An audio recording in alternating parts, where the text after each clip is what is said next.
Hello, everybody. Hang on, whoops, I just knocked something over. I'll grab it in a minute. Anyway, yeah, I've got 2 episodes of the Idhun Chronicles to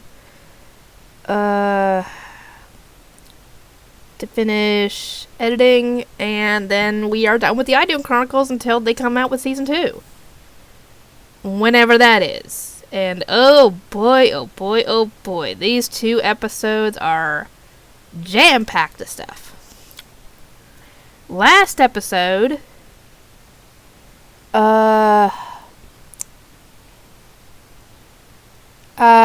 I get into the review, I'm hoping that my nephew decides to stay instead of coming home. And when I say that, my mom has, since the kids are going to be out of school until,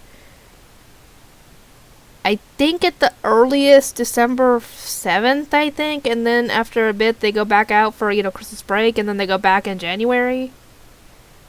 If that ends up being the case, at the very least until December 7th, my sister is going to be having the kids part of the time. So, she's going to have them for 4 days. Until Tuesday. Sometime Tuesday, I think. But my youngest nephew was not really wanting to go. He kept on acting like he wasn't wanting to go, and I still don't know why. Because usually he loves being over there with his mom and everybody else. So I'm hoping that he does stay there because, yeah, me and Grandma need a break. Badly. These kids are being so bad the past couple of days that we just end up snapping at them because they just drive us insane. Excuse me. I burped. Anyway, so if they both end up staying over there for the next few days, that's good because I can get stuff done recorded-wise. So, yeah, here's hoping. Anyway, this episode we get the backstory on what Kirtosh's mission is. Or part of it, at least. Apparently, before last episode, at the end of the episode, they were trying to get Alzon back, and Kirtosh was giving them a choice. Get him back, but I get the staff and Victoria, because Victoria is the only one who can use it. Shale decides to take that choice away from them, and grabs the both of them and teleports out.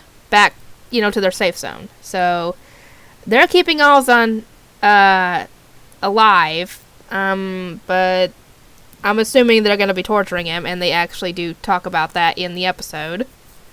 Because they know that the others are going to try and get the staff. They're going to use him to get the staff, essentially. And we find out that apparently there's a prophecy in Idhun that a unicorn and a dragon, I'm guessing, will help heroes stop whatever the bad guy's name was. I can't remember off the top of my head. But in Shale's flashback, it looked like all the unicorns and all the dragons had been killed in the fight, in the ensuing fight with the snake things. With all that stuff happened. But thanks to him and Alzon, they saved the last unicorn and the last dragon. I can't remember off the top of my head what they named. They named them, but they named the dragon and the unicorn, and they sent them somewhere to Earth. Kirtosh's mission is to find them and destroy them so the prophecy can't come true. Because obviously the bad guy is a paranoid son of a gun who doesn't want any possible way of his rule getting overthrown. So that's part of his mission, and also, to destroy all the people who had fled away from Idhun to Earth.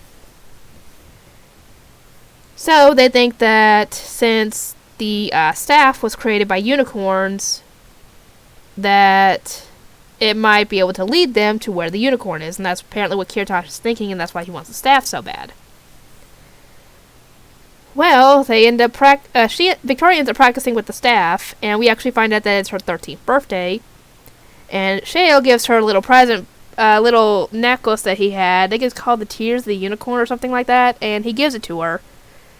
And it's supposed to, I think, make you more wise and stuff. I can't remember exactly what it was, but she practices with the staff, and Jack keeps on practicing. But when they plan on going to get Alzon, he needs a new sword, obviously. and he decides that it's time to grab a legendary weapon to be able to use a real weapon, essentially. He ends up trying to grab the flaming weapon that nobody else can touch because, it burns everybody who touches it, and he's actually able to wield it without getting burned.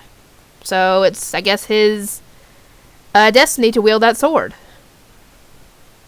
Anyway, while all this is going on, they're preparing to try and sneak into the castle and get Alzon out while the others distract Kirtash and the guards.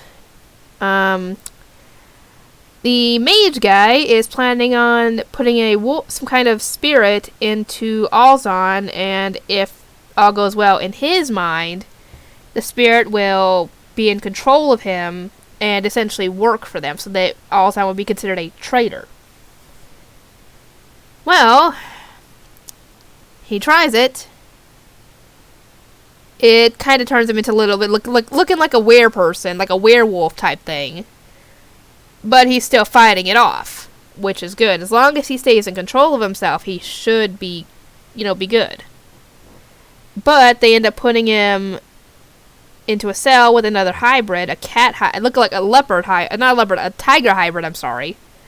And apparently he'll become a hybrid once he and the spirit reach an understanding, essentially.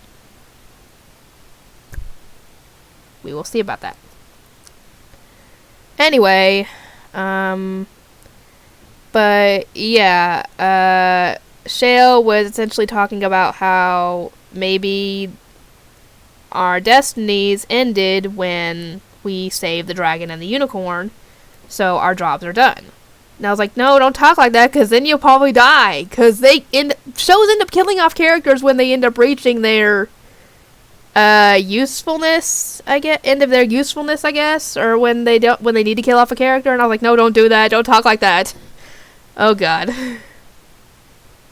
Anyway, they storm the castle, and Victoria and Shale distract the guards and try and draw Kirtash out because she's got the staff. While Jack disguised as a sheik?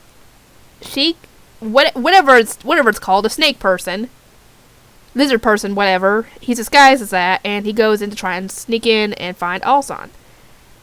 Kirtash realizes something's going on and goes after him. So, yeah, this is not good. Anyway, next episode is definitely a doozy. I will explain why when I get the review recorded. And I will see you all next time.